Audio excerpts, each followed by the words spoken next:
So Wadi Yahweh Bashim Yahushua Bashim Rakakutas Brakathum Barakata Yahweh Barakata Yahushua Barakata Yahweh Barakata Yahushua Barakata Yahweh Barakata Yahushua. It's done and over for you, devil. Oh yeah.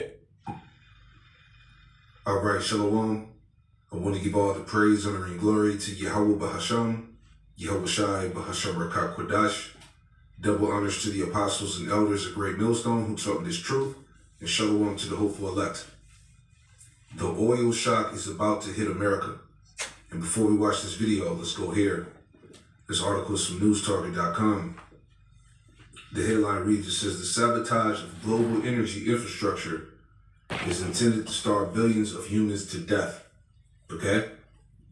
Let's read the summary here on the left. It says, the premise of engineered sabotage.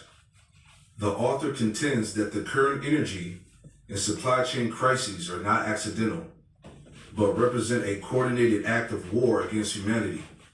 This is Micah chapter 2 and verse 1, and it reads, woe to them that devise iniquity and work evil upon their beds. When the morning is light, they practice it because it is in the power of their hands. Okay, they plan on starving billions to death. Okay, it's all set up. It says targeted infrastructure. Recent fires and explosions at food processing plants and energy facilities such as LNG, complexes and refineries are characterized as, quote, special forces style sabotage designed to look like accidents. And they've been doing this for years. Okay, burning down food processing plants, farms, okay, random explosions, random fires. Okay, it's all orchestrated. Okay, an orchestrated famine and supply chain shortage, right? It says the C-19 precedent. The pandemic is described as a, quote, pilot run used to test public tolerance for supply chain disruptions and state mandated shutdowns. Okay, and that's what they did. Okay, it was all a test on the public. Okay, to see how far they could go. All right, and that's what they did. Okay, people took the bait, you know. It says the objective, scarcity and depopulation. The text asserts that the ultimate goal of destroying the, quote, hydrocarbon base is to eliminate the foundations of modern life, okay? Because they're trying to, they're changing everything into this, we're in that transition of that beast system. Everything's going artificial, right? They want you to depend on them, right? It says famine is a tool by targeting natural gas, the feedstock for the Haber-Bosch process. The author argues elites are intentionally sabotaging global fertilizer production to trigger mass starvation, right? Financial incentives, governments are portrayed as viewing citizens as unsustainable liabilities. The author suggests that eliminating people, quote, clears the balance sheets of trillion-dollar entitlement obligations in UBI costs. The rise of AI.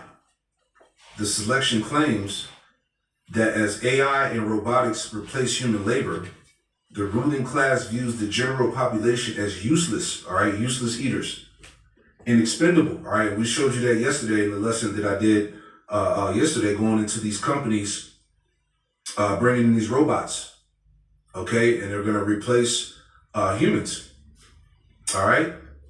It says predicted stages of collapse.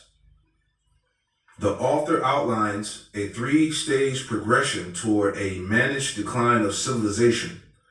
Stage 1, current, visible sabotage dismissed by the public as market forces in traditional geopolitical conflict.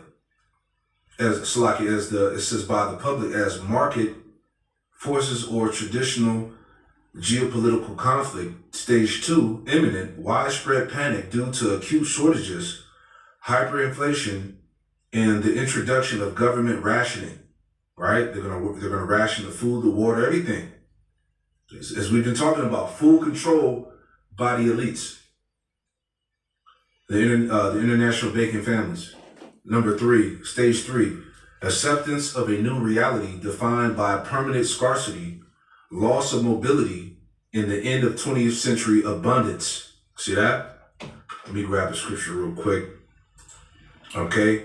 2 Ezra 16:17. Woe is me, who will deliver me in those days? The beginning of sorrows and great mournings, the beginning of famine and great death, the beginning of wars, and the power shall stand in fear. The beginning of evils, what shall I do when these evils shall come? Okay, we're already, as we read, the imminent. All right, stage 2, widespread panic due to acute shortages, hyperinflation, in the introduction of government rationing. All right. Verse 19, behold, famine and plague, tribulation and anguish are sent as scourges for amendment. But for all these things, they should not turn from their wickedness, nor be always mindful of the scourges, man. Okay? The setup is right here. Okay? All right. Stage 2, widespread panic due to acute shortages, hyperinflation, in the introduction of government rationing. All right? Verse 19, behold, famine and plague, tribulation and anguish are sent as scourges for amendment. But for all these things, they should not turn from their wickedness, nor be always mindful of the scourges, man. Okay? The setup is right here. Okay? This Iran war, the Strait of Hormuz, okay? The orchestrated famines and shortages. Okay? It says, because we're here, man. All right, the beginning of sorrows. Behold, victuals shall be so good cheap upon earth that they shall think themselves to be in a good case. And even then shall evils grow upon earth. Sword, famine, and great confusion. All right, this is what we're reading about here.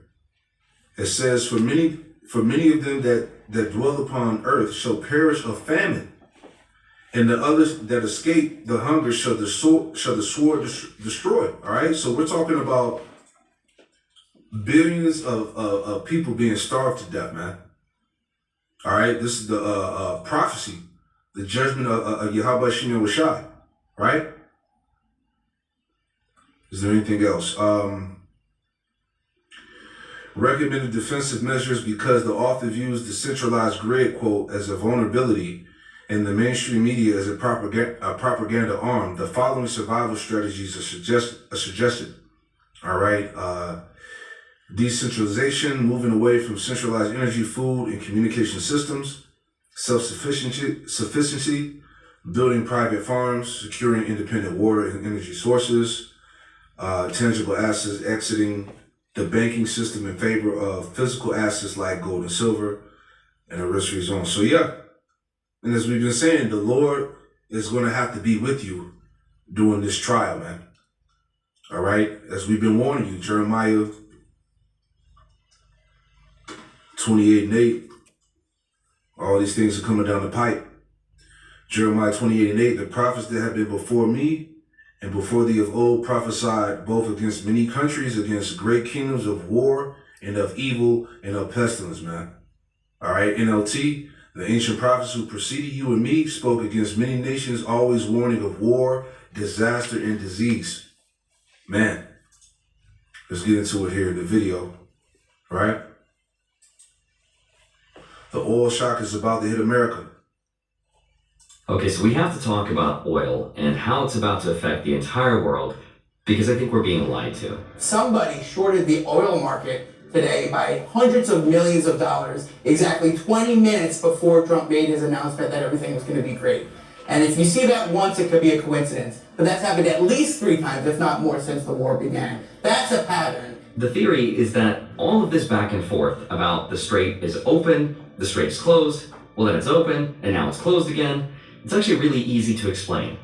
It's a way for insiders to manipulate the stock markets. Because last Friday, we were told the Strait of Hormuz was finally open, which is a huge reason why the price of paper oil went way down and the markets rallied to a new all-time high. Only to find out that over the weekend, that's not the case at all. And the strait is still very much closed. And maps are showing a lot of the ships were being routed back, and now no ships are allowed to pass. Yeah, the beginning of sorrows, as I said, right? This came out yesterday. Collapse.news. Iran Strait of Hormuz blockade threatens global energy catastrophe. All right, this is what we're going into here. All right. Quick points.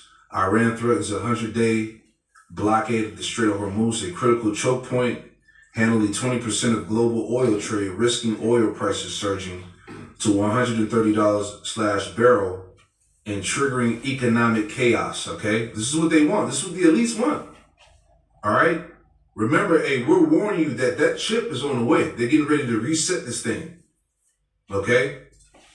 Even if tensions de-escalate, the IEA warns it could take 2 years for global oil and gas supplies to recover, with inflation spiraling and supply chains collapsing, all right? Europe has just 6 weeks of jet fuel reserves left. Mass flight cancellations loom, with airlines already cutting routes and raising fares, all right? 6 weeks of jet oil and gas supplies to recover, with inflation spiraling and supply chains collapsing, all right?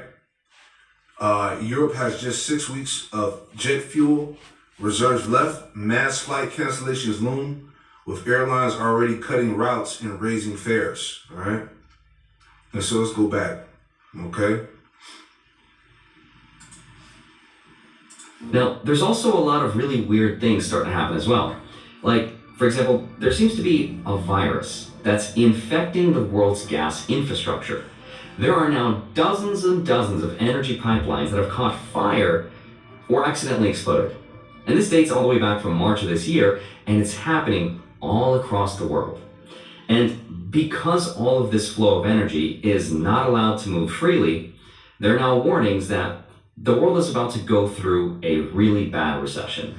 The International Monetary Fund is warning of a worldwide recession if the war in the Middle East doesn't end soon. If the conflict drags on, the IMF says energy and food prices will spike higher, stunting economic growth across the globe. Now hold on, maybe everything will be fine for the US, right? Because we're told that the US is a net exporter of oil.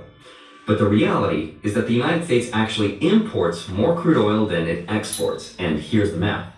We bring in about 6.3 million barrels a day and send out about 4.1 million. That makes us a net importer, aka consumer, of 2.2 million barrels a day. You can't be a net importer of something and also be the world's supplier of it. That math just doesn't make sense. And all of this confusion about how much we actually have or don't have is exactly why the price of oil is two completely different numbers depending on where you look. One of those numbers is the paper price. The other is the price oil actually costs in the real world if a country needs a barrel delivered to it today. And the gap between those two numbers is about $35, which is the biggest spread ever recorded in history. When we talk about commodities, there is a huge difference between what you see on the screen and how much you pay to get that commodity. So you see the screen, $90 a barrel. Good luck if you get an oil barrel for $90. It's $120, $130, $140, $150, $160 even. The paper price of oil is what's called Brent futures. That's sitting at around $100 a barrel. If you Google what oil is worth right now, that is the number you're going to be shown. But the physical price, which is what it actually costs to buy a real barrel of oil that gets put onto a real ship and delivered to a real refinery, that costs over $130, depending on the day.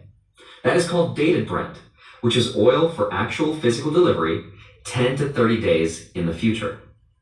Now the question is, why does this gap exist and what does it mean?